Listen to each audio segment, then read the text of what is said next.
जय हिंद साथियों, आइए बिना देरी के शुरू करते हैं आज का सेशन। आज जीके के हमने 20 क्वेश्चन रखे हैं। अंत में आपके लिए क्वेश्चन होमवर्क में रहेगा। वीडियो को पूरा देखें और लाइक, शेयर, कमेंट और सब्सक्राइब करना न भूलें।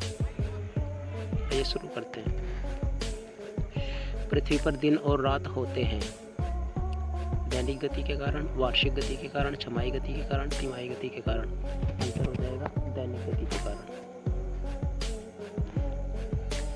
सबसे बड़ा ग्रह है, लिखा हुआ भी जो सबसे बड़ा ग्रह होता है आपका, वही सबसे बड़ा ग्रह होता है। तो आंसर हो जाएगा आपका बृहस्पति ग्रह।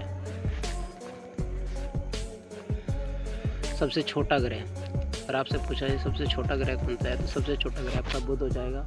अगर मैं बात करूं कि कुल सौरमंडल में कुल कितने ग्रह हैं, तो कुल 8 ग्रह हैं। पहले 9 होते थे, लेकिन यम अब ग्रह नहीं है।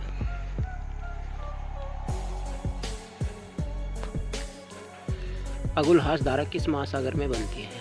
अगुलहास धारा ये बनती है आपकी हिंद महासागर में। अगर आपसे पूछा जाए सबसे गहरी गर्त, मेरियाना गर्त या मेरियाना ट्रेंच, ये कहाँ पे है? आपके प्रशांत महासागर में हो जाएगी। और ग्रेट बैरियर रीफ आपसे पूछा जाए कहाँ पे है, तो ग्रेट बैरियर रीफ आपकी हो जाएगी ऑस्ट्रेलिया के अंदर। पृथ्वी का सबसे भीतर वाला भाग करोड़ किसका बना होता है? देखिए, अगर आपसे पूछा जाए सबसे ऊपरी भाग, तो सबसे ऊपरी भाग जो आपका बना होता है वो आपका होता है सिलिकॉन और एल्यूमिनियम का। दूसरा, अगर आपसे पूछा जाए मध्य भाग किसका बना होता है, तो सिलिकॉन और मैग्नीशियम का। जबकि आपका भीतर वाला भाग जो बना होता है वो आपका लोहा और निकिल का बना होता है। मैग्नीज के उत्पादन में भारत का दूसरा स्थान है। प्रथम देश कौन सा है? बात करें मैग्नीज की, तो मैग्नीज आपका आवर्त सारणी में 25वें स्थान पर रखा गया है। प्रकृति पूछे जाए तो धात्विक प्रकृति हो जाएगी। और विश्व में सबसे पहले स्थान पर इसका जो उत्पादन होता है वो रूसी संघ यानी यूएसएसआर के अंदर।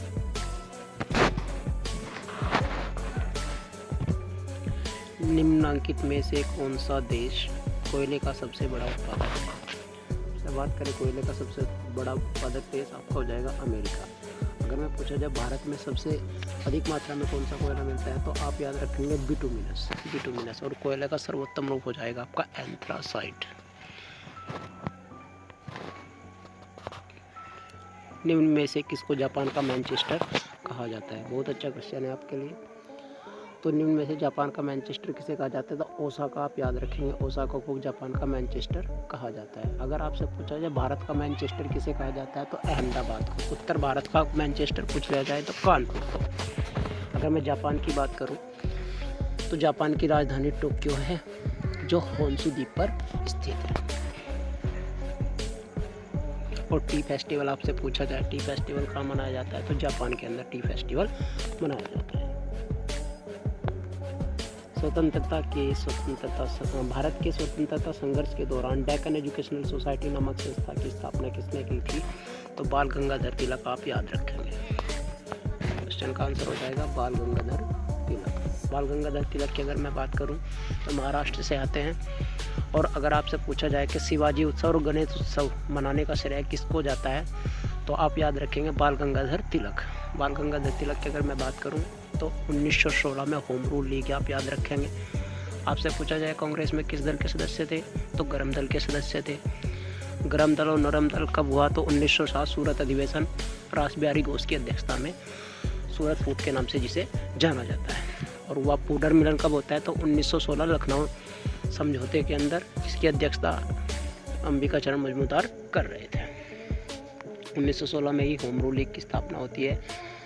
होम रूल लीग की स्थापना आपके बाल गंगाधर तिलक और एनी बेसेंट के द्वारा होती है।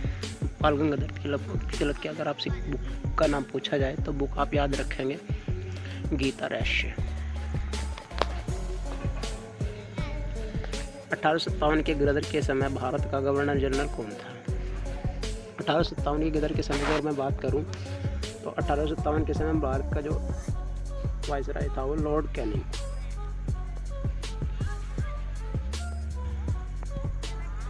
भारत भारतीयों के लिए नारा किस संस्था ने दिया था? भारत भारतीयों के लिए यह नारा आप याद रखेंगे आर्य समाज।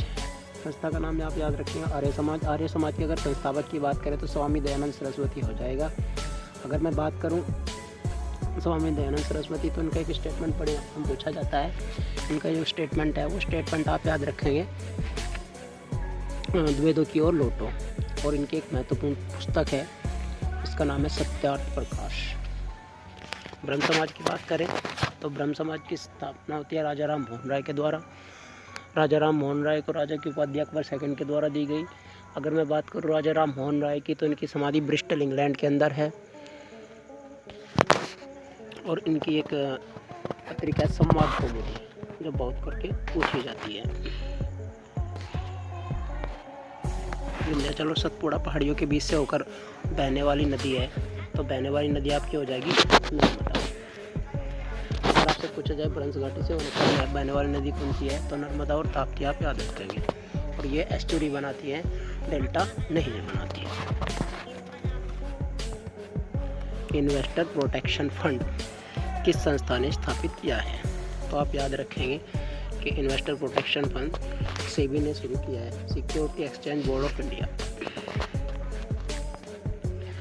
कुंडापुरम करवार कच्छ वनस्पति स्थान कहाँ स्थित है तो आप याद रखेंगे कर्नाटक राज्य। कर्नाटक राज्य इसका राइट आंसर हो जाएगा। अगर मैं आपके बात करूं कर्नाटक राज्य तो अभी एक विवाद हुआ था, आप सभी को पता होगा, हिजाब बैन के मामले में।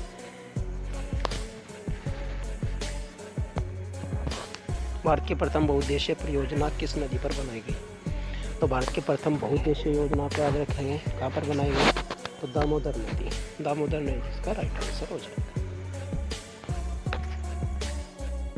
तो प्रश्न संख्या 16 देखते हैं। समवर्ती सूची में 40वें संविधान संशोधन के तहत कितनी प्रविष्टियों को जोड़ा गया था? 1, 3, 4, 5 या इनमें से कोई नहीं। सही आंसर हो जाएगा आपका 5।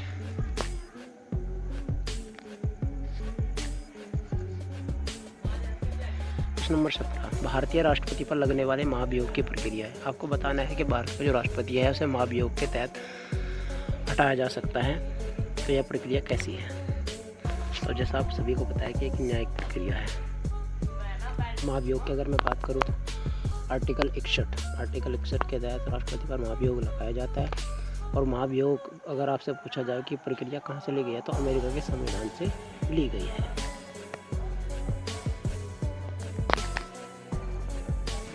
केशवानंद भारती बनाम केरल राज्य मामले की सुनवाई कितने दिन चली थी? बहुत ही अच्छा क्वेश्चन है और बहुत पर अक्सर एग्जाम में पूछा जाता है। तो यूपीपीसीएस को पूछा गया था। केशवानंद भारती बनाम केरल राज्य कि आप सभी ने बहुत बार इस केस का नाम सुना हो। ढांचे की जो बात की गई वो केशवानंद भारती मामले में हुई।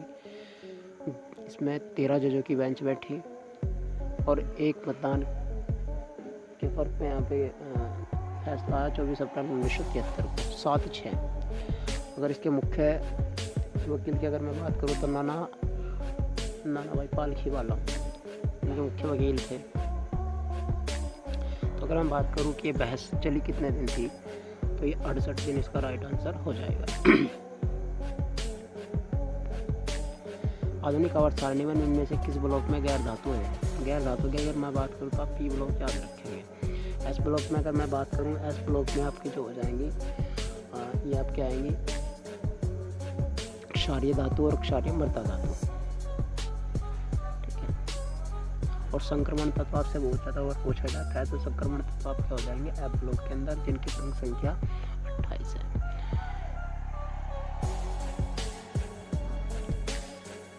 ये क्वेश्चन आपके लिए होमवर्क में रहेगा, आप कमेंट करके